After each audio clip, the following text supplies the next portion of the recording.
This one's gonna get me in trouble, I can feel it. A lot of pastors in modern churches, not all, but a lot, are in satanic cults. They're reptilian.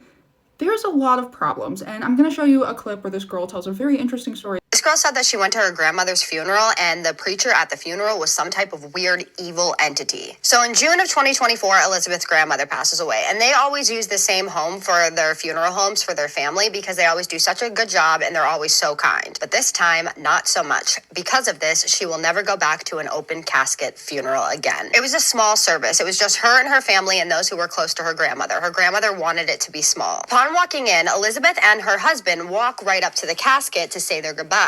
She was blown away by what she was seeing. Her grandmother looked like a stranger. She had so much makeup caked on her face, and her grandmother never wore makeup, so she just kind of wrote it off as it was something she wasn't used to. Then she realized that they could see the caps underneath her eyes and the skin peeling off of her lips. It was so bad that her mother asked the funeral director to please fix it, and they tried fixing it and they couldn't fix it. Nothing worked, so they ended up just asking them to make it a closed casket. Now, like, that wasn't bad enough. This next part is wild. So as they're starting the service, the pastor walks up, he gets started, and they don't know anything about this guy. So he's reading the script that her mother made for her grandmother about the life that she lived, and he's speaking very softly. But while this is going on, Elizabeth is getting a really weird feeling. She's staring at this pastor, but she cannot take her eyes off of him. Like, it's like an invisible force is intervening and not allowing her to take her eyes off of him. She said that she's never felt anything like it before. And while she's staring at him, he's staring at her, but he's staring at her intently. Like, it feels like he's staring into her soul, she said. He continues talking. He's mid-sentence while staring at her. He blinks. He opens his eyes back up, and what felt like an eternity, but was only a second, she sees his eyes turn black and then these yellow slits in them, like kind of like a cat. He blinks again and it's gone. And she is like in shock at this point. She's like, what did I just see? So she's rubbing her teary eyes because she was crying, thinking that maybe she just imagined it. She's looking around the room like, did anyone else see this? But she doesn't see any reactions. So at the end of the service, her and her husband go to leave and they're walking out and they're both very quiet. Now, her husband is a skeptic, so she doesn't want to say anything at first. She's too scared at this point. She has to say something. So she starts to say,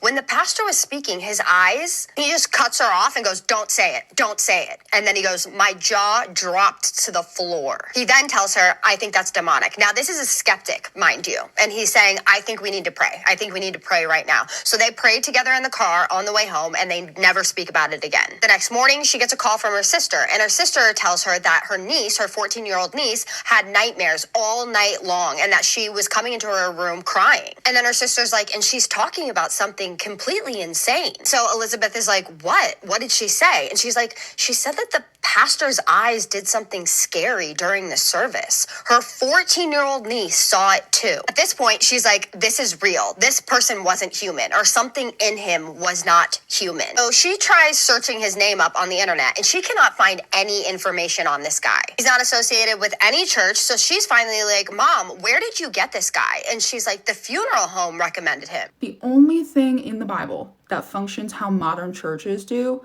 were literally the synagogues, which we know, you know what I mean? Like, the only churches that were like Christian churches in the Bible were in the New Testament in Acts, when they were doing home churches where all of the believers participated and everybody like developed their gifts and there was an elder overseeing things. The way that modern churches operate is exactly like the Pharisees, and the seminaries are literally just the Sanhedrins. The Roman Catholic Church runs all of the churches, and it's like we've all forgotten that, like Roman Catholic Church. But anyways, so the synagogue of Satan, okay? Almost every time that Jesus talks to the Pharisees, he calls them serpents, you brood of vipers. Like, he's talking face to face and calling them different things that have to do with reptiles. I feel like a lot of Christians think that like synagogues and Pharisees have to be Jewish, and that's just not the case. The modern version of synagogues and Pharisees are most modern churches. They're not following the Bible. They're enforcing man-made traditions. Like, people have like a cognitive dissonance surrounding the idea of like the warnings that we got from the Pharisees. They think because we accept Christ that then you can do the same things just with Christ implanted, and that's not at all true. So if the Pharisees were serpents and the churches now are just like the Pharisees. I don't need to debate any Christian. I was a Christian. I am a Muslim. If you want, I can give you both sides, easy.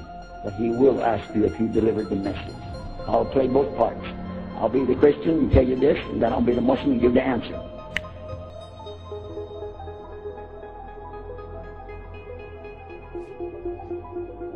So if anyone's ever read the book He Came to Set the Captives Free by Rebecca Brown, she used to be a high priestess in the Satanic church, and she like came out of it and became Christian, and she wrote about her experiences. I think that they knocked her off before her next book came out, but that's another conversation. She talks about how a lot of the people that were in the Satanic cult would be like doing the sacrifices Saturday night and like all the stuff that they do, and then they would laugh because Sunday morning they'd be at the church preaching and or teaching CCD. And it's a hard conversation to have, but it's a truthful one in many cases. Not all. I don't need to hear the comments about like it's not everybody, because I understand that. We need to think about how a lot of pastors get in trouble. They don't really get in trouble for pedophilia, okay? And when they get caught doing it, nothing ever happens to them. We as Christians know that the world does not like Christianity, so the church isn't getting a special pass because like the world loves Christianity. They're getting a special pass because I think it's probably ritualized evil behaviors that they get away with because guess what? The police and everybody else is also in the Satanic cult. My career in law enforcement, I actually joined the Brotherhood of Freemasons.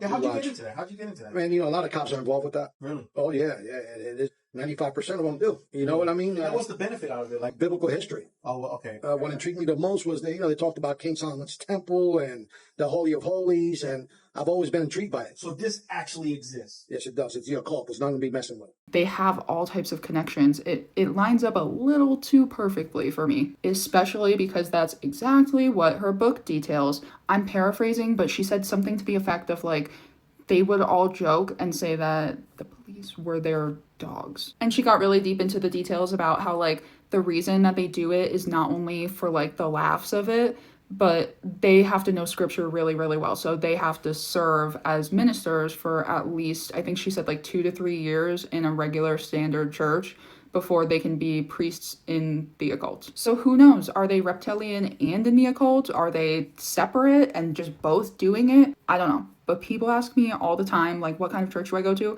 I don't. I do a home church with a small group, and I study my Bible every single day, and I have a personal relationship with God. I don't like putting things through a filter, because to me it's like it's my relationship with God. I don't have somebody else orchestrating my relationship with my mom or dad. So why, you know what I mean? Like, why would I need to have somebody else do that with the most important relationship in my life? I don't, you don't. We have access to the Bible. And I also keep the Saturday Sabbath, which is what God commanded. Rome changed it to Sundays. If you have a really good church and there's no like issues, you don't feel like anything's off and they're biblically accurate, definitely stay there. But for me, just too many things that are like